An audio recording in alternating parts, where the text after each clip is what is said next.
Hello everybody, it's Corey from Gemini Guitar, and today we're back with some hard rock or heavy rock riffing. And this one is very good for the beginner novice guitarist because it focuses on some syncopated riffing, which just means emphasis of the offbeat as opposed to the onbeat.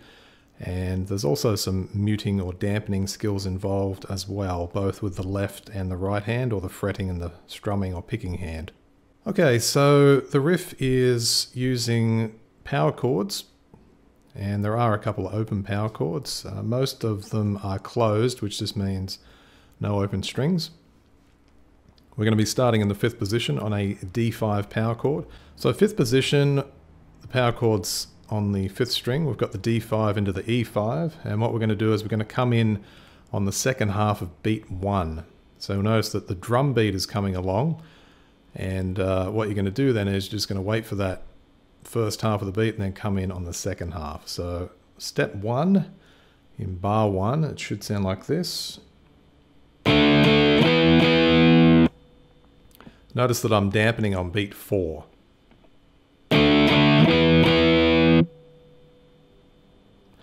Then we're proceeding into a B flat power chord. We're going to strum that a couple of times and then shift into the 3rd position for the G5. So it's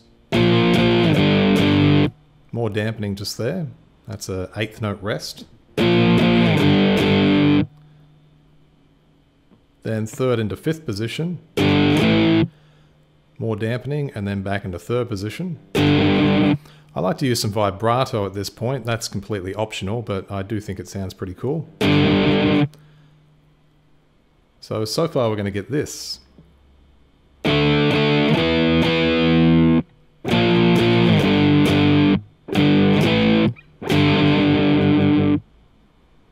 Now from that point then we're continuing with the, I guess the riff theme, if you like. Generally most riffs will have a repeating theme followed by some variations, and this is no exception. So back to this theme.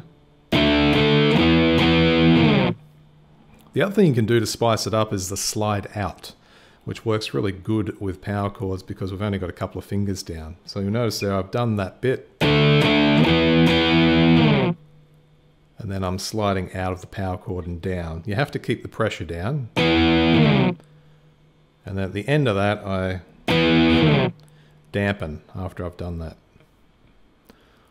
After that then we've got the heavily syncopated part because we're exclusively on the offbeat now for about 1 and a bit bars. So we've got B flat, A, G, back to A, and then to an F5 power chord. So that sounds like this.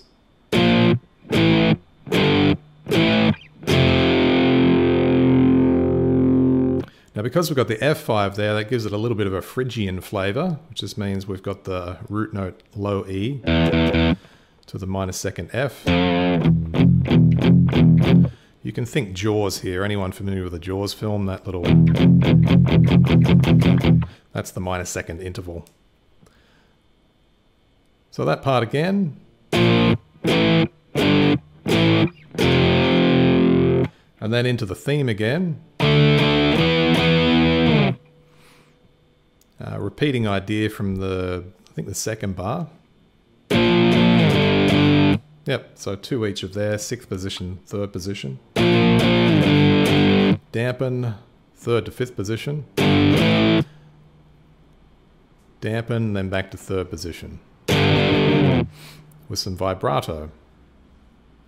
Then what we can do is go back into the theme.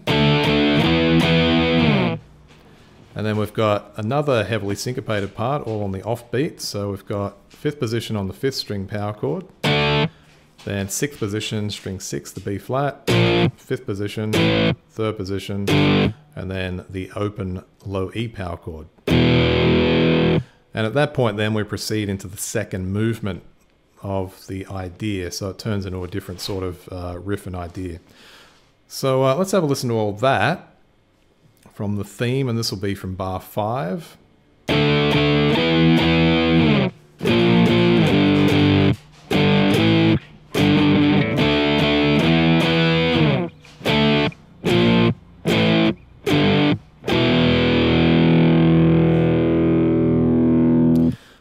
So what you want to do here is we're going to strum the low E again, and then we're going to use what I call easy G. I teach this to beginners.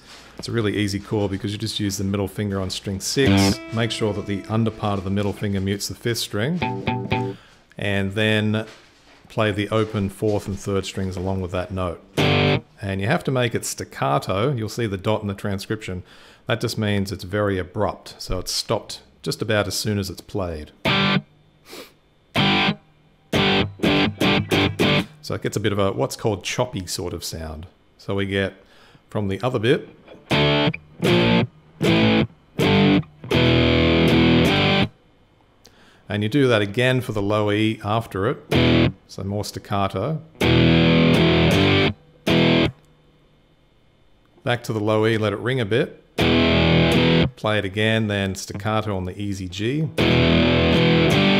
By the way, the strumming pattern here can vary. Sometimes I'll just use down strums, and then other times I like to use a lot of ups and then some alternate strumming. So I'll leave that up to you, and you can watch what my hand's doing just for some clues as to what you might prefer to do. So now we get this. And then we're going to do the A5 power chord into the G5.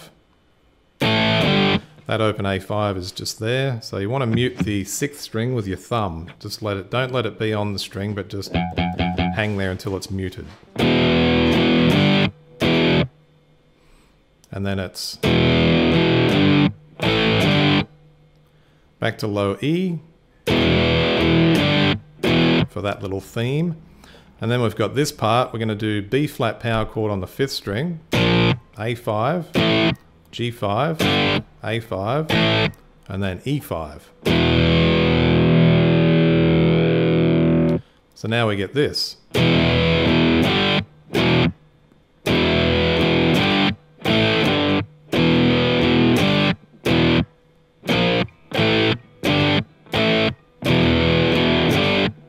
Notice that theme coming up again. So it's... Then we do this part again. So another repeating theme. Back to the low E. And we're going to end with this nifty little blues scale sequence. So we're literally playing down the blues scale here. We start on the octave E, or the root E, and the root in the higher octave. Going to let that ring pull off a bit. Sorry, pull off. It's one of the worst terms in guitar, pulling off, because whenever you say it, you always think of you know what. So anyways, you know what I mean. This is guitar time now. So we get this. And that's on the 4th string. Then we go to the 5th string, 2, 1, 0. String 6, 3rd and open. And then the low E power chord. So we go like this for the whole thing. So it's...